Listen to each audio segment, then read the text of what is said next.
बिस्मिल्लाहिर्रहमानिर्रहीम। अस्सलाम वालेकुम। मैं हूं बिलाल अहमद। उम्मीद है आप सब खैरियत से होंगे। Current affairs with Bilal Facebook page और यूट्यूब चैनल के साथ आपकी खिदमत में हाजिर हूं। आज सिर्फ़ और सिर्फ एक मौजू पर बात करेंगे, वो है MQM बानी MQM अल्ताफ़ हुसैन। क्योंकि बहुत सारे मुखालफीन में से चंद एक मुखालिफ अब इस बात का एतराफ़ करने लगे हैं कि जिन मकासद के लिए, जिन टारगेट्स के हसूल के लिए बानी MQM को कराची शहर से माइनस किया गया था, शहरी सिंध और पाकिस्तान की सियासत से, उन नताइज के हसूल के लिए जो टारगेट्स तय किए गए थे, उनके जो नताइज हैं वो उसके बिल्कुल बरक्स आना शुरू हो गए हैं। क्या माजरा है, इस पर भी बात करेंगे। साथ ही फलाही काम, बयानात, लेकिन इससे पहले एक मज़ाहिया किस्म के बयानात की सीरीज़ है एक साहब की जानिब से, उस पर बात करेंगे।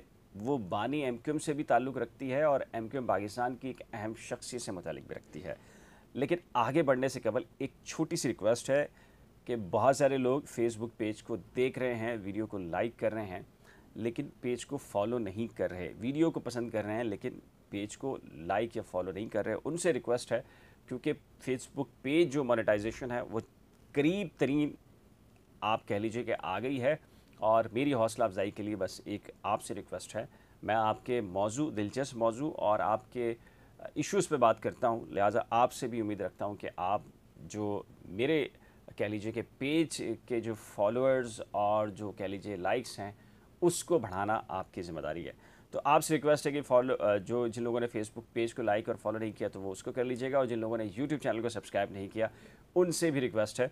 अगर जिन लोगों ने कर लिया तो मैं उनका इंतहाई मशकूर हूँ।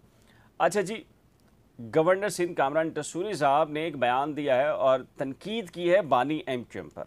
नाम नहीं लिया, लेकिन वो ये कहते हैं कि वो ज़माना गया जब लोगों को जमा करके बेवकूफ़ बनाया जाता था। अब ये वो बात कराची शहर में कर रहे हैं, और सहरी और अफ्तारी में मुख्तलिफ़ मकामात पर, मुख्तलिफ़ होटलों पर जाकर, मुख्तलिफ़ गैदरिंग्स में जाकर वो क्या कर रहे हैं, सहरी कर रहे हैं, अफ्तार कर रहे हैं और लोगों के साथ तस्वीरें खिंचवा रहे हैं। और वो बात क्या कर रहे हैं, वो बात कर रहे हैं कि वो ज़माना गया जब लोगों को जमा करके बेवकूफ़ बनाया जाता था, यानी कि इशारा उनका बानी MQM की तरफ है। लेकिन कामरान टसूरी साहब ख़ुद क्या कर रहे हैं, ईद के दिन कवाली होगी गवर्नर हाउस में, इसके अलावा चांद रात को मेहंदी लगाई जाएगी और चूड़ियाँ तकसीम की जाएंगी गवर्नर हाउस में। लेकिन एक सवाल कराची के बहुत सारे शहरी उनसे पूछ रहे हैं। एक और भी बात बहुत दिलचस्प करने वाला हूँ, जो उनके बयानात, मज़ीद बयानात आए हैं, उनमें से एक और दिलचस्प किस्म का बयान है कि जिस वक्त जिस शहर के वो मुंतखब हुए हों, उसकी बुनियाद पर उसकी एक पॉलिटिकल पार्टी की जानिब से नामज़द किया गया हो, उस शहर की आबादी को आधी से भी कम ज़ाहिर किया जा रहा हो, उस शहर का गवर्नर सहरी और अफ्तारी कर रहा हो, गवर्नर हाउस में कवाली की तकरीब ईद के दिन कर रहा हो, और चांद रात को मेहंदी और चूड़ियाँ तकसीम की जा रही हों, लगाई जा रही हों, तो क्या ये आवाम को बेवकूफ़ बनाने की बात है, या माजी में आवाम को बेवकूफ़ बनाने की बात होती थी? गवर्नर सिंध का मैंडेट क्या है, ये सब कुछ मैं आपके ज़िम्मे छोड़े जा रहा हूँ। साबका बयानात उनके, उस पर बात करने से कबल एक छोटा सा बयान आया है अब से 2 घंटे कबल। वो ये है कि जी मुझे सिर्फ 4 घंटे दे दें तो आटे की कीमत 180 से 100 रुपए तक ले आऊँगा।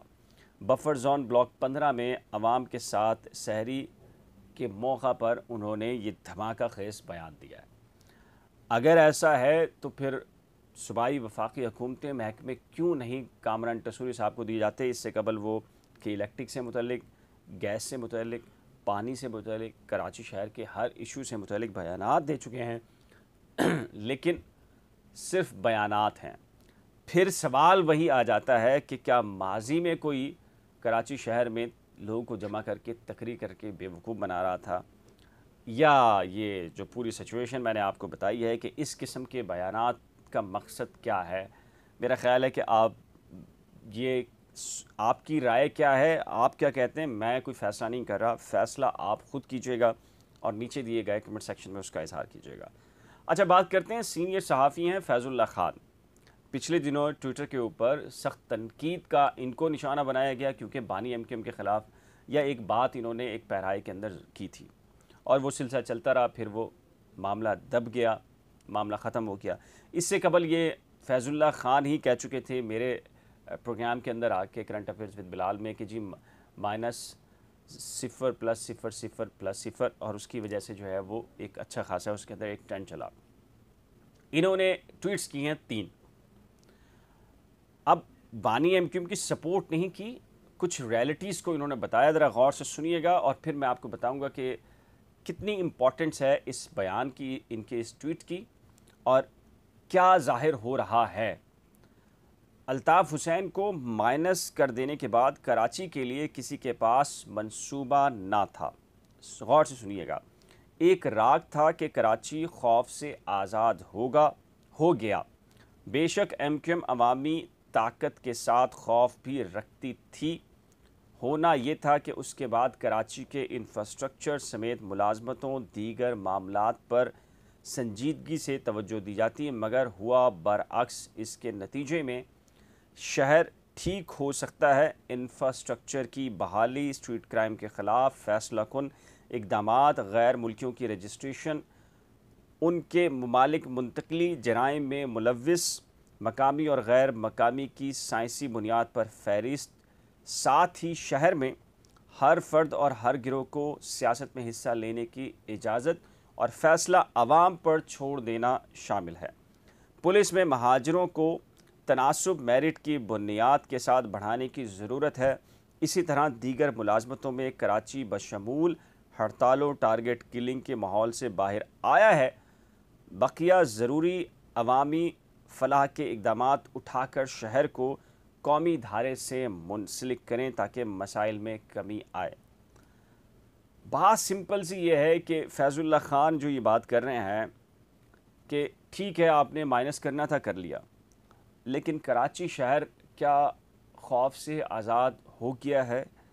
اسٹریٹ کرائم کراچی شہر میں کم ہو گئے ہیں۔ شاہ فیصل کالونی کے اندر سب انسپیکٹر کے بارے میں 2 دن پہلے ایک ویڈیو آئی ہے کہ اس نے ایک لڑکے سے 125 چھینی، اور وہ جو کالونی ہے پولیس کی وہ اس کے اندر داخل ہو گیا، موبائل چھینا، اس موبائل میں ٹریکر لگا تھا اور وہ ٹریکر کے ذریعے وہ وہاں تک پہنچ گئے، لیکن اس کے باوجود نہ موبائل واپس ملا، نہ 125 واپس ملی، نہ اس کے خلاف کارروائی ہوئی۔ اس سے پہلے short term kidnapping for ransom, اغوا برائے تاوان، بھتے تھانوں کے ذریعے غیر مقامی اور مقامی کی فہرست، اور ان بحث کے ساتھ یہ ساری چیزیں چلتی ہیں۔ ہر دوسرا تیسرا کراچی والا اس وقت لٹ رہا ہے، خوف کا ماحول موجود ہے۔ اس ساری سچویشن کے اندر کراچی کہاں کھڑا ہے؟ ایم کیو ایم پاکستان آج کہہ رہی ہے، بات کر رہی ہے پیپلز پارٹی کے خلاف، وہ کہہ رہے ہیں کہ نسل کشی ہو رہی ہے کراچی کی، کراچی والوں کی کاؤنٹ نہیں کیا جا رہا۔ ایون کہ جماعت اسلامی یہ بات کر رہی ہے اور کہہ رہی ہے کہ کراچی کی نسل کشی ہو رہی ہے، ان کو صحیح نہیں گنا جا رہا اور کراچی سے وزیر اعلیٰ آ سکتا ہے۔ یہ ساری باتیں کی جا رہی ہیں، میرٹ کے اوپر جاب نہیں ملی، بلکہ بدترین صورتحال جو ماضی کے اندر تھی اس سے بھی بدترین صورتحال چلی گئی ہے۔